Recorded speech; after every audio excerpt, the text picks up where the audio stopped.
बिस्मिल्लाहिर्रहमानिर्रहीम बोलते कालम के साथ मैं आमिर रज़ा खान। और अमेरिका पीठ पर वार करेगा। जी हाँ, ईरान की पीठ पर वार करेगा और उसके लिए वो मुकम्मल तैयारी कर रहा है। ये मुज़ाकरात सिर्फ ढोंग है जिसमें ख़ुद डोनाल्ड ट्रंप का दामाद जो है उसको भी शामिल कर लिया गया है। मस्कत अमान में ये मुज़ाकरात हो रहे हैं।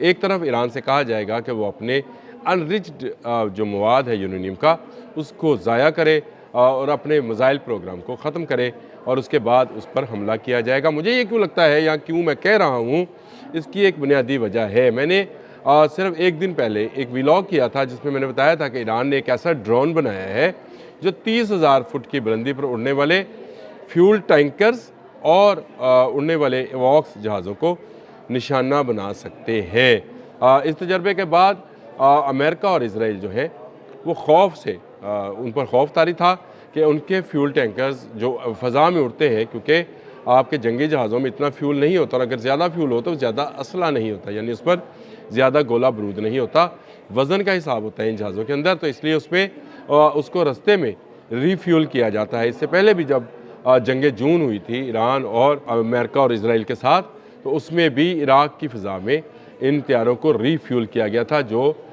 ईरान पर हमलावर हुए थे। तो इस रीफ्यूलिंग के लिए जो है जो जहाज़ थे वो तकरीबन 30,000 फुट की बुलंदी पर प्रवास करते हैं और इसी बुलंदी तक एक ड्रोन जो है वो ईरान ने तैयार कर लिया और उसका कामयाब तजर्बा भी कर लिया। ये गज़ा नामी ड्रोन था जो कि जा सकता था।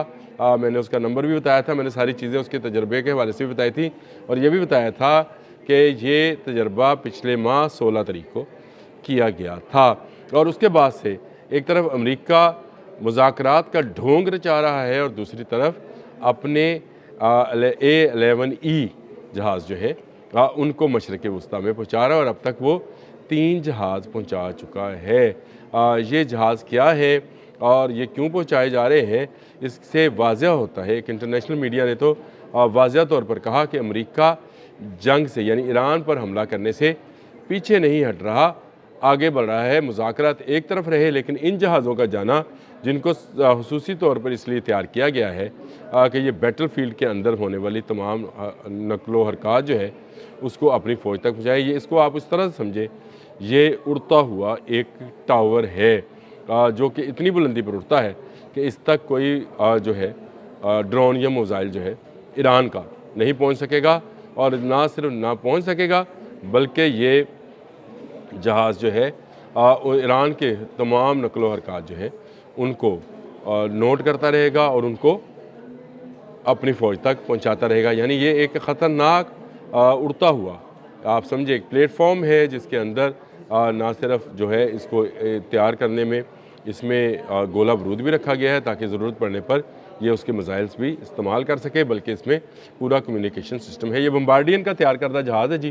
अगर आप कहते हैं तो मैं उसके मतलब भी आपको बता देता हूँ। बम्बार्डियन ग्लोबल एक्सप्रेस ने ये जहाज़ तैयार किया था। ये E-11A और ये बेकन सिस्टम से लेस है। ये बेकन सिस्टम क्या है जी? Battlefield airborne communication node, यानी फ़िज़ा में उड़ता हुआ मोबाइल टावर जो कि मुख्तलिफ फ़ौजी यूनिट, जंगी जहाज़ों, ड्रोन्स, कमांड सेंटर के दरमियान ना सिर्फ राब्ते का बाइस बनता है बल्कि मुख्तलिफ रेडियो सिस्टम को ब्लॉक करने और उनमें खलल डालने का भी काम करता है। यानी पूरी तैयारी की जा रही है कि ईरान का जो बाइडू सिस्टम है जो कि चीन से लिया गया है उसमें खलल डाला जाए। मैंने इससे पहले बाइडू पे किया था, आपको याद होगा व्लॉग, और मैंने आपको बताया था कि ईरान जो है वो GPS के फरसूदा निज़ाम से निकलकर बाइडू दौर में दाखिल हो गया और उसमें उसके पास ये सलाहियत आ गई है कि वो नेविगेशन सिस्टम्स को जो है उसमें खलल डाल सकता है और इस खलल के नतीजे में मिसाइल और जहाज़ जो है भटक सकते हैं।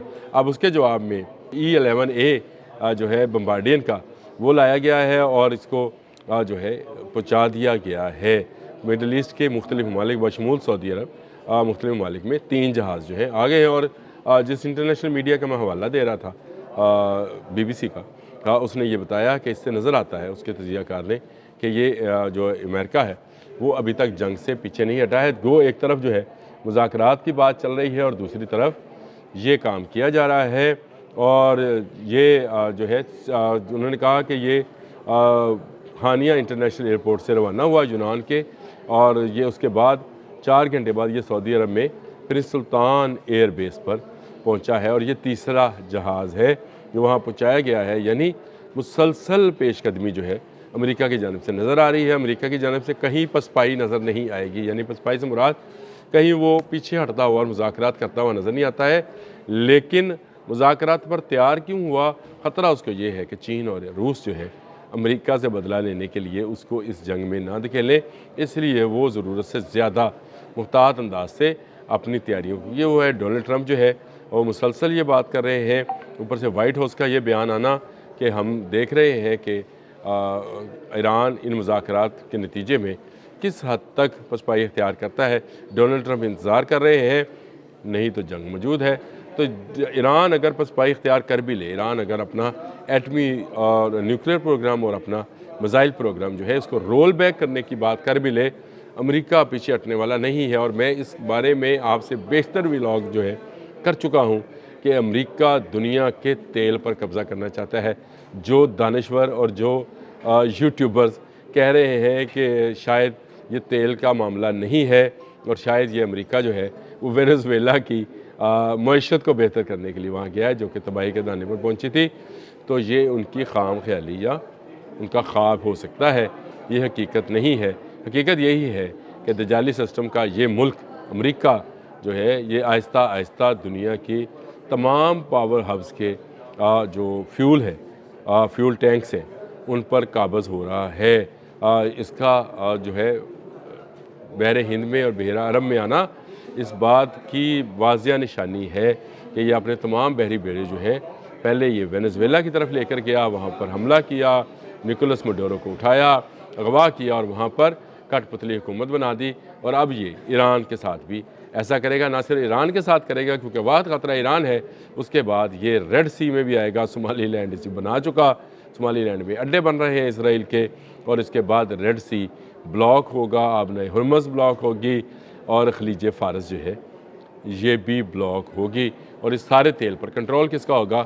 امریکہ کا۔ اگر یہ کسی کو نظر نہیں آتا ہے تو میں یہ سمجھتا ہوں کہ بین الاقوامی معاملات میں شاید وہ اندھے بہرے گونگے ہیں، اور ان کو یہ نظر نہیں آتا کہ امریکہ آہستہ آہستہ اپنے پنجے پہلے وہ ایران پر صاف کرے گا، اور اس کے بعد وہ خلیجی ممالک کے وہ ممالک جو کہ تیل کی پیداوار کرتے ہیں اور تیل کی تجارت کرتے ہیں، ان کے تیل پر اپنی کمپنیز کا ہولڈ کرائے گا، اور اس کے بعد ان کے سفر پر بھی پابندیاں عائد کی جائیں گی، اور جو امریکہ کو یس کرے گا اس کو اس کا تیل بیچا جائے گا، اور وہ بھی اس ریٹ پر جو امریکہ چاہے گا، اور پوری دنیا امریکہ سے تیل لے گی۔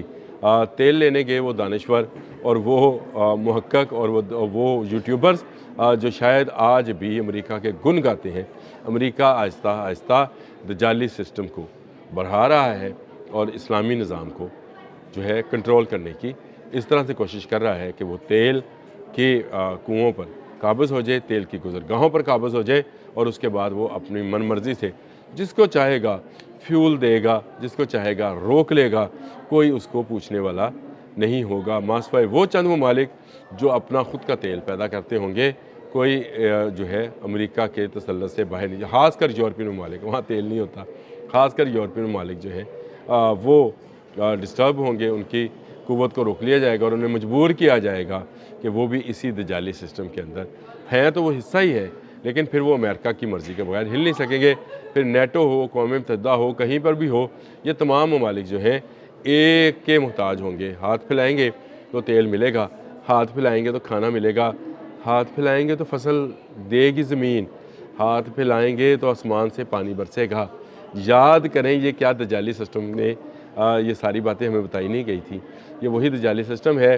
ایران اگر آج سرنڈر کر جاتا ہے، ایران کہتا ہے کہ میں اپنے نیوکلیر پروگرام کو رول بیک کرتا ہوں، تو پھر یہ معاملات جو شاید مزید چند سال چل سکتے تھے بہت جلد مکمل کر لیے جائیں گے، اور یہ دجالی سسٹم پورے اسلامک ورلڈ کی قوت کو اپنی لپیٹ میں لے لے گا۔ اب تک کے لیے اتنا ہی۔